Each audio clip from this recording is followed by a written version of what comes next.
بسم اللہ الرحمن الرحیم۔ قریشی ٹی وی کے معزز دوستو السلام علیکم۔ میں ہوں اظہر قریشی اور آپ دیکھ رہے ہیں قریشی ٹی وی۔ دوستو آج آپ دوستوں کے سامنے عید الاضحیٰ کے موقع پر کی جانے والی قربانی کی کچھ شرائط احادیث کی روشنی میں بیان کرنے جا رہا ہوں۔ امید کرتا ہوں ویڈیو آپ دوستوں کو ضرور پسند آئے گی۔ اس سے پہلے اپنے آنے والے نئے دوستوں سے چھوٹی سی التماس ہے کہ ہمارے اس چینل کو سبسکرائب کر دیں اور ساتھ میں گھنٹی کے بٹن کو ضرور دبائیں تاکہ آپ کو نئے آنے والی ویڈیوز کی بر وقت انفارمیشن ملتی رہے۔ تو چلیے چلتے ہیں آج کی ویڈیو کی جانب۔ شرط نمبر 1، وہ قربانی بہیمۃ الانعام یعنی گھریلو پالتو جانوروں میں سے جو کہ اونٹ، گائے، بھیڑ، بکری ہیں۔ فرمان باری تعالی ہے، اور ہر امت کے لیے ہم نے قربانی کا طریقہ مقرر فرما دیا ہے تاکہ وہ اللہ کے عطا کردہ پالتو جانوروں پر اللہ کا نام لیں۔ الحج آیت نمبر 34۔ دوسری شرط، قربانی کا جانور شرعی طور پر معین عمر کا ہونا ضروری ہے۔ وہ اس طرح کی بھیڑ کی نسل میں جزا 6 ماہ کا بچہ قربانی کے لیے ذبح ہو سکتا ہے، جبکہ دیگر جانوروں میں سے ان کے اگلے 2 دانت گرنے کے بعد قربانی ہوگی، کیونکہ نبی اکرم صلی اللہ علیہ وآلہ وسلم کا فرمان ہے، مسنہ یعنی جس کے اگلے 2 دانت گر گئے ہیں، اس کے علاوہ کوئی جانور ذبح نہ کرو۔ تاہم اگر تمہیں ایسا جانور نہ ملے تو بھیڑ کا جزا یعنی 6 ماہ کا بچہ ذبح کر لو۔ صحیح مسلم۔ حدیث میں مذکورہ مسنہ کا لفظ ایسے جانور پر بولا جاتا ہے جس کے اگلے 2 دانت گر چکے ہوں، یا اس سے بھی بڑے جانور کو مسنہ کہتے ہیں، جبکہ جزا اس سے کم عمر کا ہوتا ہے۔ لہٰذا اونٹ پورے 5 برس کا ہو تو اس کے اگلے 2 دانت گر جاتے ہیں، گائے کی عمر 2 برس ہو تو اس کے اگلے 2 دانت گر جاتے ہیں، جبکہ بکری 1 برس کی ہو تو اس کے اگلے 2 دانت گر جاتے ہیں، اور جزا 6 ماہ کے جانور کو کہتے ہیں۔ لہٰذا اونٹ اور بکری میں سے آگے والے 2 دانت گرنے سے کم عمر کے جانور کی قربانی نہیں ہوگی، اور اسی طرح بھیڑ میں سے جزا سے کم عمر یعنی 6 ماہ سے کم کی قربانی صحیح نہیں ہوگی۔ تیسری شرط، قربانی کے جانور 4 ایسے عیوب سے پاک ہونا چاہیے جو قربانی ہونے میں رکاوٹ ہیں۔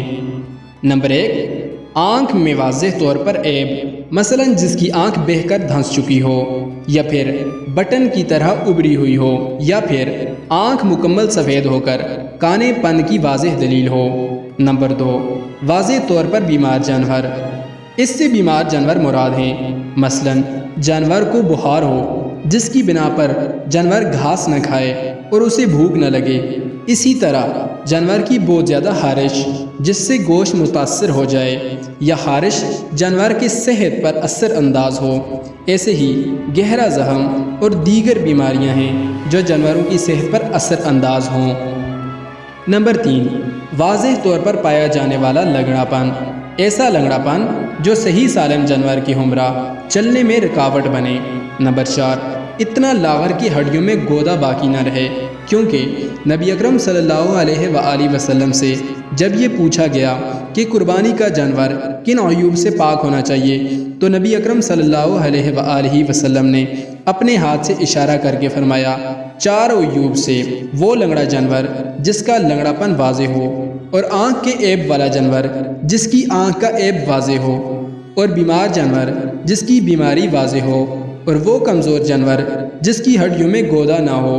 اور سنن میں برا بن عازب رضی اللہ تعالیٰ عنہ ہی سے ایک روایت مروی ہے جس میں ہے کہ نبی اکرم صلی اللہ علیہ وآلہ وسلم نے ہمارے درمیان کھڑے ہوئے اور فرمایا، 4 قسم کے جانور قربانی میں جائز نہیں، اور پھر آگے یہی حدیث ذکر کی ہے۔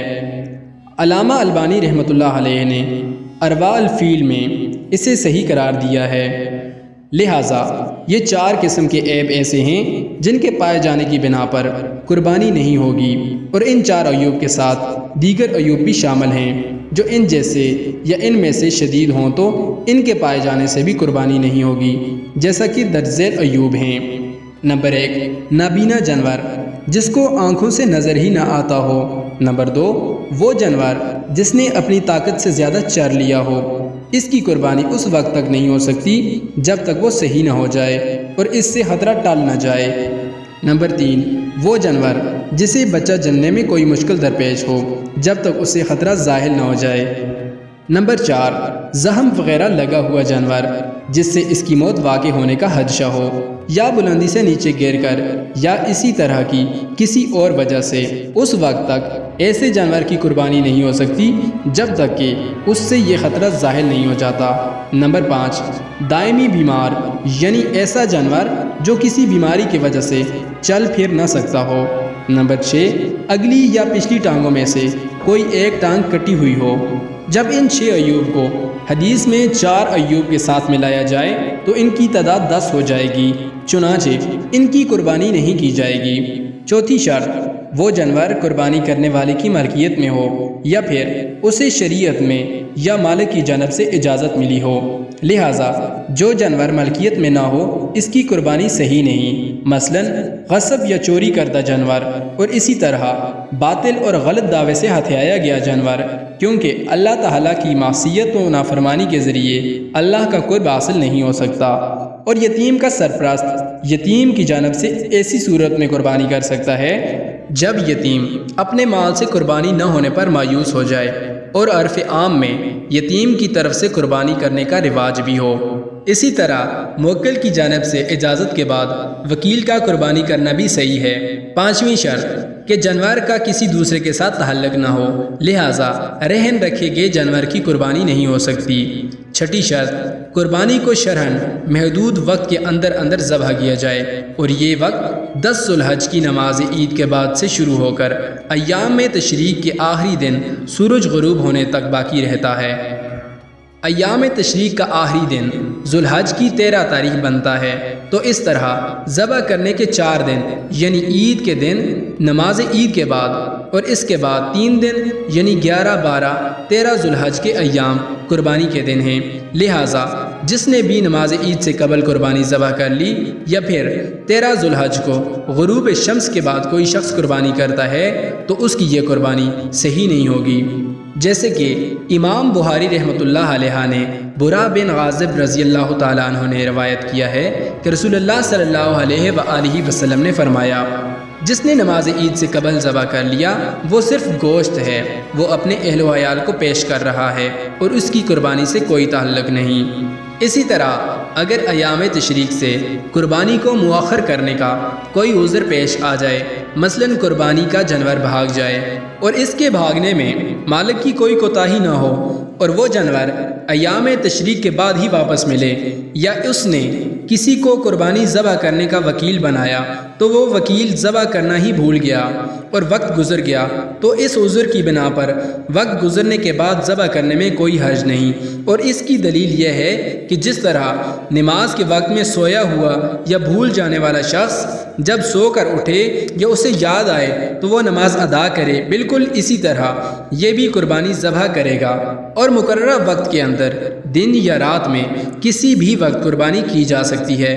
قربانی دن کے وقت ذبح کرنا بہتر ہے، اور عید والے دن نماز عید کے خطبے کے بعد ذبح کرنا زیادہ افضل ہے، اور ہر آنے والے دن گزشتہ دن سے کم تر ہوگا، کیونکہ جلد از جلد قربانی کرنے میں خیر و بھلائی کے لیے سبقت ہے۔